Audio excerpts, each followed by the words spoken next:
today because I want to make sure I give you guys this information. So I apologize for having to log out of the broadcast and log back in.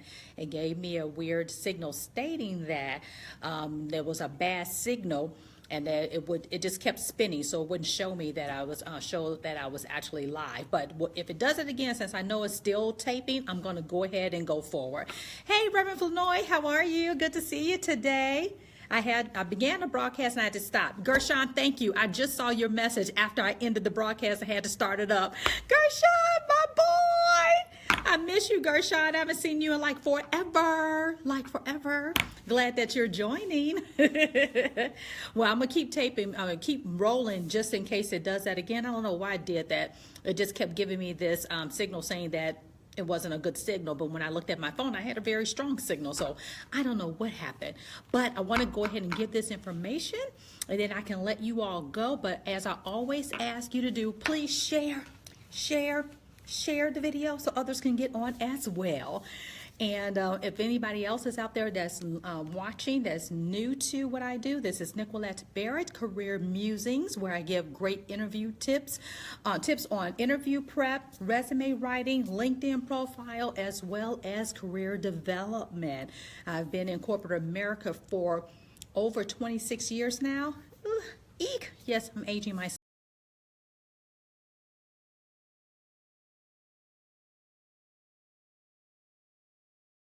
Opening and closing statement for interview so you can drop the mic and exit stage left. Yes. Okay, a lot of people don't think about what are they going to say in an interview. For one thing, it's always very intimidating to get into an interview. Just a mere mention of an interview, you get scared. Like, oh my gosh, I got an interview. I'm glad I got an interview, but I'm also scared about the interview. However, it's all about preparation. Now, last week I did tell you to make sure to do this one thing before an interview.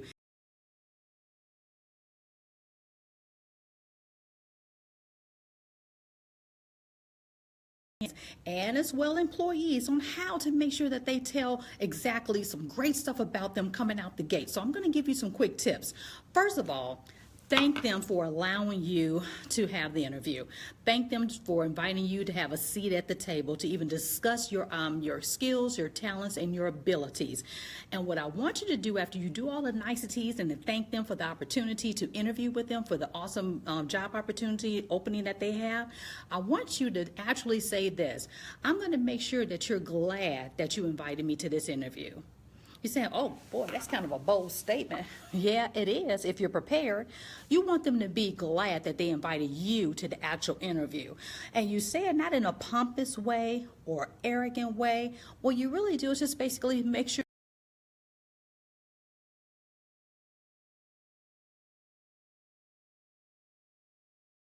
easy to remember, and you can actually write it out in 3 bullet points so you can actually remember it when you go in. The 3 highlights overview of who you are. It could come from your resume, it can come from competencies, it can come from any kind of key statements that aligns with the job that you're interviewing for.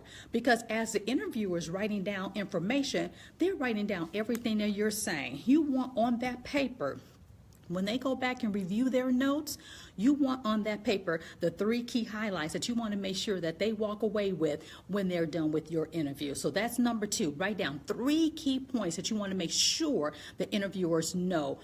You want them to know about you as a career professional. Now, number 3, I want you to end your opening statement with something personal.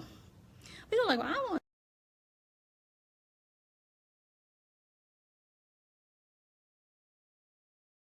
awesome cook and you make a mean steak on the grill.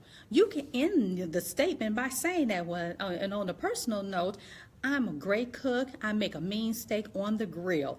Guess what? People will get intrigued by that. Oh, really? Wow, okay. I wonder if your steak will beat mine. You know, those kinds of camaraderie type things. People will get into that. What I used to say in my interviews all the time is that I am a scrapbooker. I love scrapbooking. I love making sure that I chronicle my family memories. And then some people understand what scrapbooking is, some people don't. And then I get a chance to start talking about scrapbooking. And now that eases the tension in the room, because that's what you want to do. You want to bring them into your world. It eases the tension.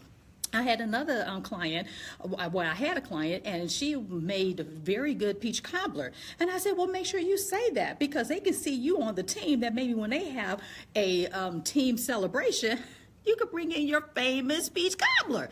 And she did that. She was cracking up, but she did it. And of course, she landed the job because we worked on all of her interview prep. But that is something memorable.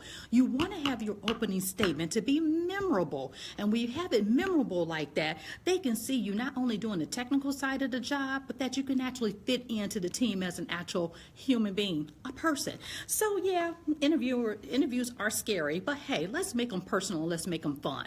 And then those of you who are sports fans, some people talk about their favorite sports team. Maybe it's the Cubs, maybe it's the Bears, maybe it's the Bulls. Yeah, I'm talking about all Chicago teams because I'm from Chicago. I'm going to say that. So anyway, that's what I want to do. Hey, Val. Did you see Gershon was on here? So hey, Val, good to see you, girl.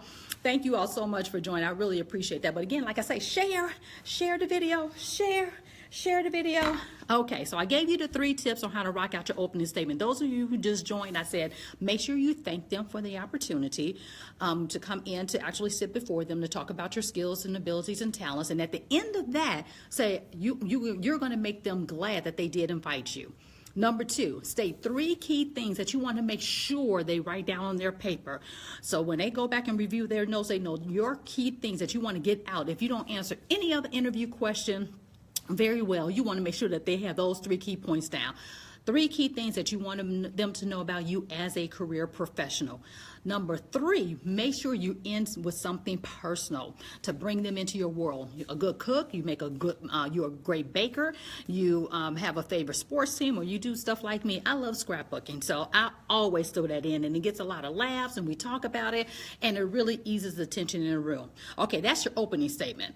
Now, for the closing statement, they tell you, now, do you have any questions for us, or do you have anything else to say? Now, if you do have questions, go ahead and ask the questions, but don't just be asking questions just to be asking questions, because it's a waste of time.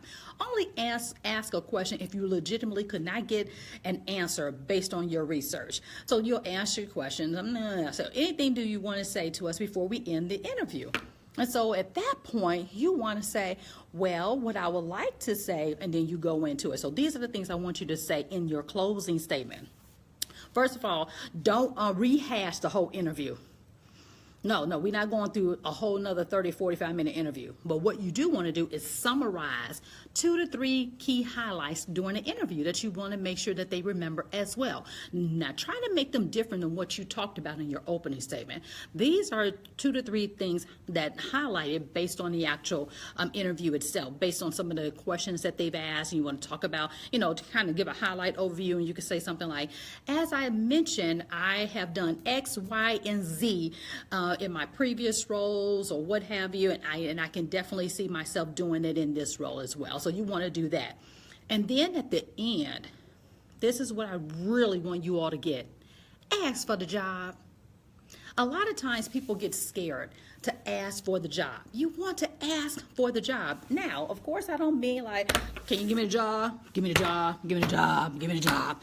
In a desperate moment. No, I'm not meaning that. I don't mean that. What I am actually saying is ask for the job in a way that is, kind of subtle, but also very assertive as well. So what you want to do is say, yeah, I bring these skills, this skill, that skill, this talent, this talent, this talent, this experience, this experience, this experience, and I can really see myself in the role, and I would love to have the opportunity to work with you on your team and see what we can do to elevate the company from where it is.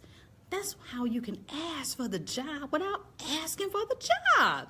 You can see yourself doing the role. You can see yourself in it, and you can tell them that I see that we can really work well together. This company has the values and the background, and has the the foundation of where I want to grow my career. It's okay to tell them that, because especially if it's the job that you really want. Now, if it's a job that's I'm just going through the motions, you probably don't want to get that, because what if you get it and you're not happy? If it's really your dream job, ask for it. It's okay to ask for it. Think of ways on how you can actually ask for the job. And it's okay to do that, okay? So don't be scared. Don't be scared at all. You can ask for the job.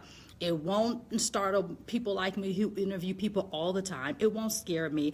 It would actually show me that, man, this person is really into our company, what we have to offer. They're sure about their skills, talents, and abilities, and they were brave enough, not bold enough, not braggadocious or anything like that, but brave enough to actually ask for the job. And it's okay. Ask for it, because what happens when you don't ask for it, you may not even get it. At least get in the running and make sure that they still have your name. The whole purpose of an interview is to make sure that it's memorable on a positive note, to make you appear and be known and seen as the ideal candidate. You want to make sure that you're passing it with flying colors and not just winging it and scared of the big them and the little you, and it ain't even about that. Get in there, rock it out. And if you get out the gate with rocking out your opening statement, even before you get to the questions, a lot of times you can answer a lot of the questions that they're already going to ask you in the actual opening statement by giving them high-level overview of what you have to offer them. And that's what it's all about. We're listening for those things. We're having our ears in tune for those things to see which person will actually fit this role better, fit in with the team, fit in with the culture of the company. We're listening for those things. And so I really want you all to take this advice, because I have sat on so many interview panels, interview one-on-ones, all that kind of stuff.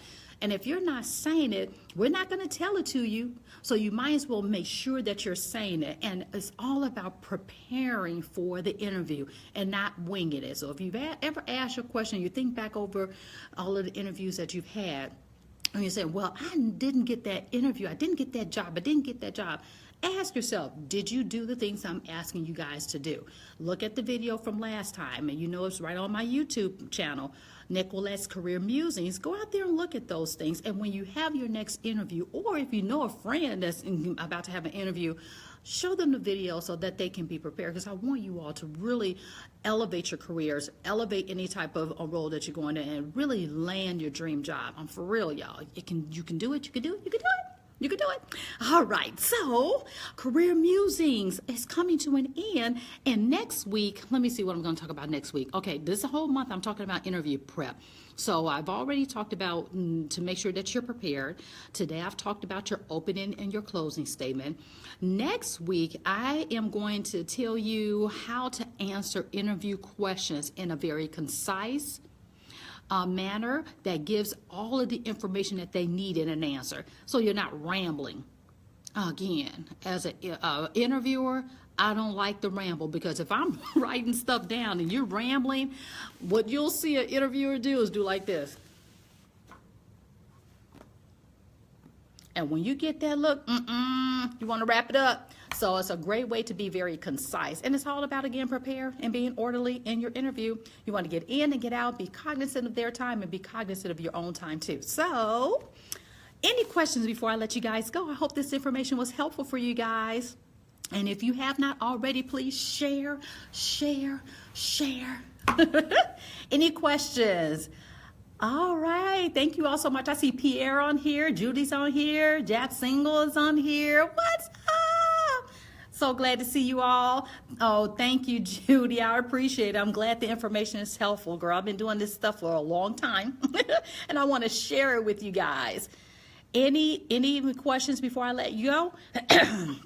I hope it was helpful. Again, it will be posted on my Facebook page so you guys can see it and review it again. But I hope those tips will help you rock out your opening and rock out your closing so you can drop the mic and exit stage left. So, goodbye for now. Nicolette Barrett's Career Musings is off the air. Bye.